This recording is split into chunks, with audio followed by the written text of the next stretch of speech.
Viu o jogo ontem e ficou apavorado com o time do Corinthians. Que ontem foi uma vergonha também, né? Vamos falar. Agora, eu até falei uma coisa hoje mais cedo no Jogo Aberto, que é o seguinte, eu prefiro sair sujo do que morrer cheiroso, que foi basicamente o que o Corinthians fez ontem. Mas eu acho que as coisas estão bem desconectadas no clube. Os jogadores não falam a língua da torcida, e isso ficou muito claro ontem, que eles foram querer fazer o poropopó e o torcedor mandou eles pro inferno, porque realmente foi uma grande vergonha. Não, mas eles tiveram cara de pau, né? Porque, uma cara de pau. E eu tava ouvindo vocês, brincadeira. Dessa atuação ridícula. E eu tava ouvindo vocês no apito final ontem, eu ouvi, praticamente não foi na íntegra, né, mas uma gigantesca... Obrigado pelo prestígio. Eu sempre ouço. Eu tava ouvindo a entrevista coletiva do Ramon Dias. Absorvendo conteúdo. Eu tava ouvindo a entrevista coletiva do Ramon Dias, eu fiquei chocado, porque eu falei assim, cara, não é possível que um treinador...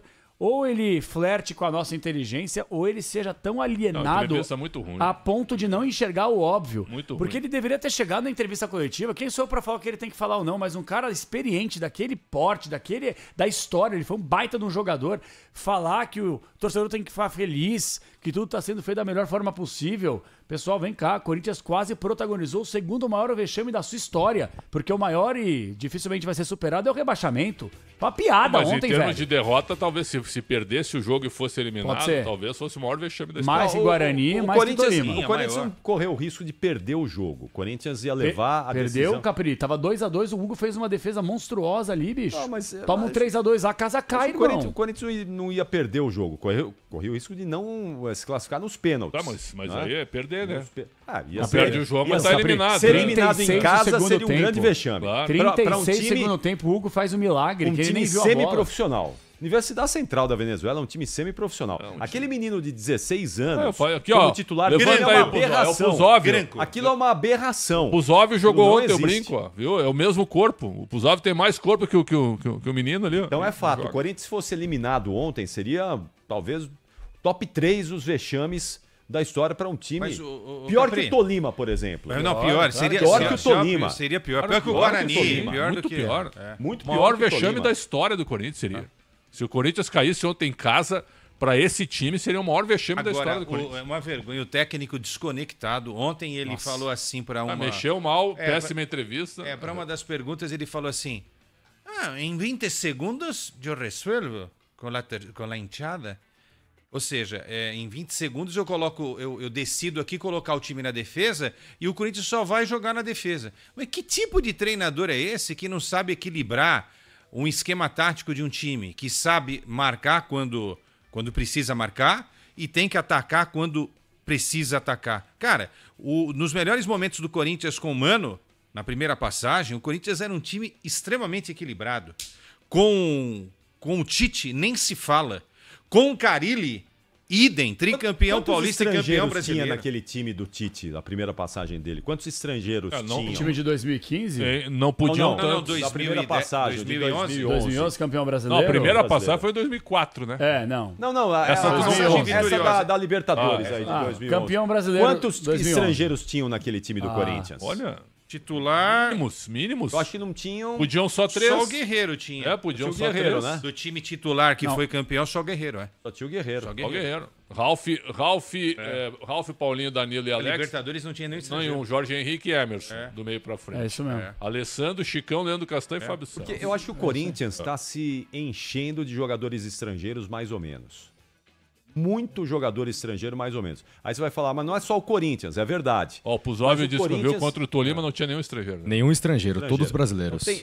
Vai chegar mais um agora. Tinha um estrangeiro, sim, que era o Ramírez, mas estava no banco. Lembra o Ramírez peruano? Que jogou contra o São Bernardo, fez gol, inclusive, e fez um gol contra o Ceará naquele brasileiro. Mais um estrangeiro para o Corinthians agora. O Corinthians não está formando na base jogadores para atender o time principal.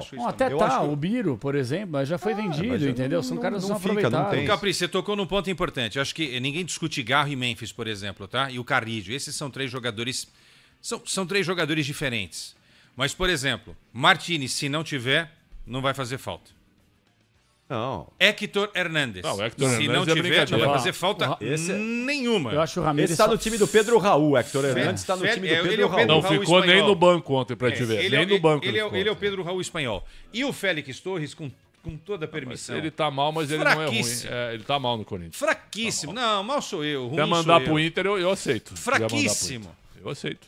Tá precisando de um zagueiro lá, eu sei. Nossa, mãe. Acho ele bem cozido. Bem que o Inter contratou o Juninho, lembra? Ex-Palmeiras. Trabalhou com o Roger aqui no Palmeiras. Curitiba. Bem comum. Outra coisa. 3 anos de contrato. O técnico desmentiu ontem o presidente, indagado sobre trazer um zagueiro, que o presidente falou recentemente que estava atrás de um zagueiro. Ele desmentiu o presidente Augusto Melo na entrevista. Na pergunta do Luiz Fabiani. É do Luiz Fabiani. O presidente falou que está atrás de um zagueiro. Falou, mas não falamos em zagueiro? Não falamos em zagueiro? Absurdo, cara. Mas ele acha, se o Ramon Dias acha que não precisa de zagueiro, ele está equivocado. Então vai morrer abraçado com esses caras. Precisa. E o Gustavo a defesa Henrique, do Corinthians é patética. O Gustavo Henrique é o melhor cabeceador que tem. Só que ele está sempre machucado. Tá sem machucado. A defesa do Corinthians toma gol todos os jogos. E pior, gols de cabeça. Então, a defesa do Corinthians precisa de um choque. Treino. Então, precisa ser treinada, precisa ser trabalhada urgentemente. Aí você vai falar assim, mas o Corinthians está invicto há quanto tempo? Perdeu um jogo aí nos últimos tempos. Perdeu só pro São Paulo. Mas, com esse nível de futebol que o Corinthians está apresentando, não passa, não avança. Não vai. O time do Barcelona é fraquíssimo. Mas tudo bem, Pretzel, mas... O Corinthians passa do Barcelona. Passa. É fraco. É fraco o time. Fraco. É só tradição. A Universidade Central também é fraco. Não, tem razão. O Corinthians tomou sufoco mas pode ter sido um recado. Eu acho que um jogo chato. Acho até que o Corinthians ganha, mas um jogo chato é domingo, hein? Domingo é chato, hein? Bom, o Mirassol é melhor que a Universidade Central. Domingo é chato, sabe por quê? O Mirassol não tem treinador até agora. Esse é um problema. É isso, velho. O Ivan Baitela é que vai comandar o time. Nada contra. Tá uma semana sem técnico. Ele é coordenador. Ele não é treinador, é coordenador. É diferente. Já foi técnico, né? Não, mas assim, ó, ele tá há anos lá, ele conhece todo mundo. Essa é a vantagem se dele. Juntou lá em torno dele. Aí que tá. Essa é a vantagem que tem. O Mirassol tem um time coletivamente bom. Isso pode afetar o Corinthians. Tá mal também, né? Mal, que não ganha, acho que há 5 jogos, né? Eu acho que o time brigou com o Barroca, eu acho, porque se classificou rápido, né? Lembra que o Mirassol se classificou rápido? Foi. E aí parou de pontuar. Parou de pontuar. Mas esse time é um time cascudo e o Corinthians tem que Eu acho que é um jogo chato pro Corinthians. O Corinthians é favorito, mas é um jogo chato.